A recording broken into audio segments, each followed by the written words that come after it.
bright, jovial, stunning cold, cold and sweet fresh air, merry bells. Oh, glorious, glorious! What's today? Scrooge called to a young fellow. What's today, my fine fellow? Today? Why, it's Christmas Day. It's Christmas Day. I have admitted. Hello, young fellow. Hello. Do you know the poulterers in the next street but one at the corner? I should hope I did. An intelligent boy. Do you know if they've sold the prize turkey that was hanging there? What? The one as big as me? Oh, it's a pleasure to talk to you. Yes, my buck, the one as big as you. It's hanging there now. Is it? Go and buy it. Oh, God, no, I'm in earnest. Go and buy it, tell them to bring it here, that I may give them directions where to take it. Come back with a man, I'll give you a shilling. Come back with him in less than 5 minutes, I'll give you half a crown. The boy was off like a shot. I'll send it to Bob Cratchit's house. He shan't know who sends it. It's twice the size of Tiny Tim. The hand in which he wrote the address was not a steady one, but write it he did somehow, and went downstairs to open the street door, ready for the coming of the poulterer's man. Oh, my. It was a turkey. Never could have stood upon his legs, that bird. Would have snapped them off short in a minute like sticks of sealing wax. That's much too heavy to carry to Camden Town. You must have a cab. Yeah. There you go. Oh, almost forgot. There you go.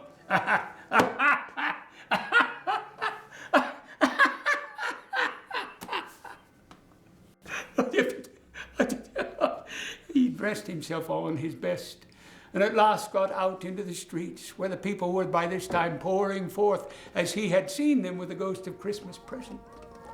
He regarded everyone with a delighted smile, and 3 or 4 good-humored fellows said, "Good morning to you, sir, and a Merry Christmas, sir."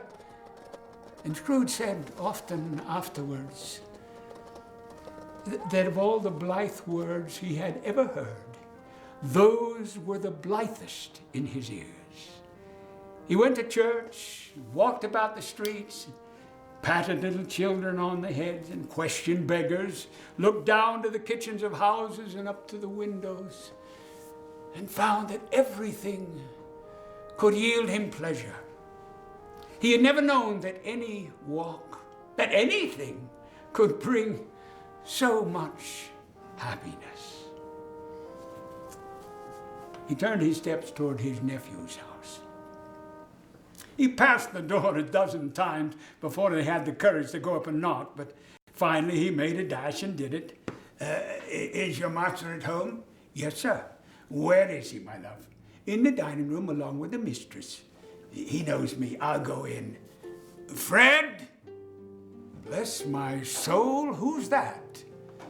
It's I, your Uncle Scrooge. I've come to dinner, Fred. Will you let me in? Let him in. It's a mercy he didn't shake his arm off. He was at home in 5 minutes. Nothing could be heartier. Wonderful party, wonderful games, wonderful unanimity, wonderful happiness. But he was early at the office next morning. Oh, yes. He was early there. If he could only be there first and catch Bob Cratchit coming late. That was the thing he'd set his heart upon. And he did it. Yes, he did. 9 o'clock. No Bob. 1:15. No Bob. He was full 18 minutes and a half behind his time. His hat was off before he opened the door, his comforter too. He was on his stool in a jiffy, driving away with his pen as if he were trying to overtake 9 o'clock. Hello? What do you mean by coming here at this time of day? I'm very sorry, sir. I am behind my time. Yes, you are. I think you are. Step this way, sir, if you please. I was making rather merry yesterday, sir. It shall not be repeated. Now, I'll tell you what, my friend. I'm not going to stand for this sort of thing any longer. And therefore, I'm about to raise your salary.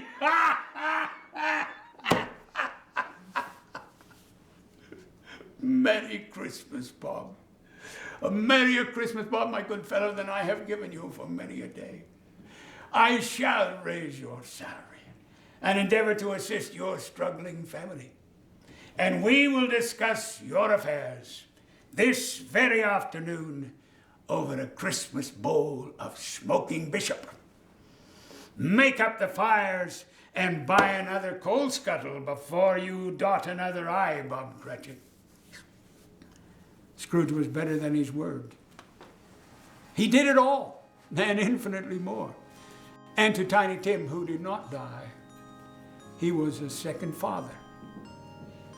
He was as good a master, as good a man as the good old city knew, or any other good old city, town, or borough in the good old world.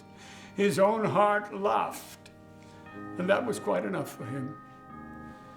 He had no further intercourse with spirits, and it was always said of Scrooge that he knew how to keep Christmas well, if any man alive possessed the knowledge. May that be true of us, and all of us. And so, as Tiny Tim observed, God bless us, everyone.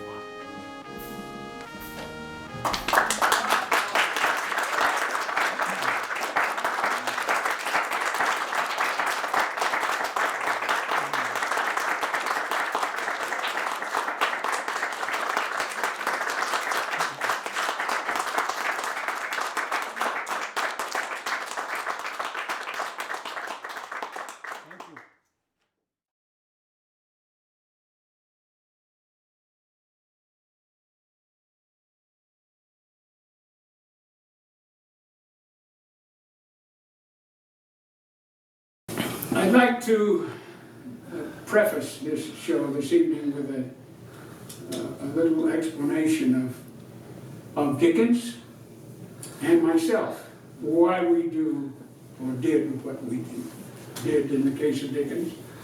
When he was 46 years old, that would have been 1858, he felt the need to augment his income. There were three reasons for that. First of all, his creative juices had slowed down. Typically, he had written one, sometimes two books a year. Magazine articles and other periodical stuff by the hundreds. But now, in the last 12 years of his life, he only wrote 3 books. So there was a big change in the production, although the quality never suffered, as attested to by the fact that 2 of those 3 were 2 of his most popular, Tale of Two Cities and Great Expectations. Secondly, he was having domestic problems and had separated from his wife, and which meant that he had to maintain 2 households. And I don't know about you, but maintaining 1 household is expensive enough. And thirdly, Dickens was what we would consider today a superstar. He was recognized everywhere. He was adored. He was,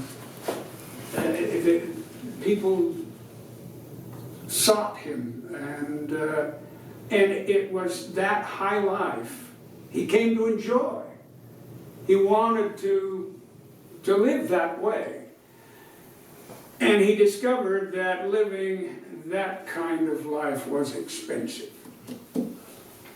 So he asked his best friend and designated biographer, John Forster, what he thought of the idea of reading in public, which is the course that he had decided on. Now, he'd done it before. He had done it for charity purposes in a big place in Birmingham. And reading in public by authors was a very, very popular 19th century entertainment. They didn't have television, they didn't have any of the modern stuff that we have. And as a consequence, they didn't even have radio. And so that was a popular kind of education, kind of entertainment. And so he asked his biographer what he thought, and Mr. Forster said it would be demeaning for a man of his literary level to stoop to speaking on the stage, performing on the stage. What Mr. Forster really didn't understand about Dickens is that his first choice in life as a vocation was as an actor. He had intended to go to a theater company to work in the theater, and he had a case of laryngitis and he didn't go. And then things happened and his life changed, much to our benefit. But acting was something that Dickens appreciated and loved and did. Anyway, he didn't pay any attention to Mr. Forster, and he started reading. He edited about 12 of his best stories to reading length, which to Mr. Dickens was anywhere from an hour to 2 hours. And he always read at least 2 in an evening, which meant that when you came to hear Mr. Dickens read, you would spend about 3 hours.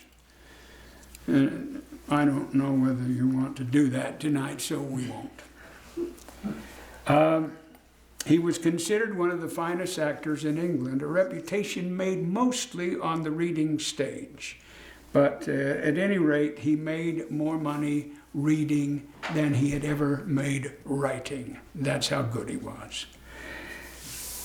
Okay, that sort of brings us to me. Why do I do this? I do it because, first of all, I enjoy reading, I enjoy performing. So the two of them go together very well.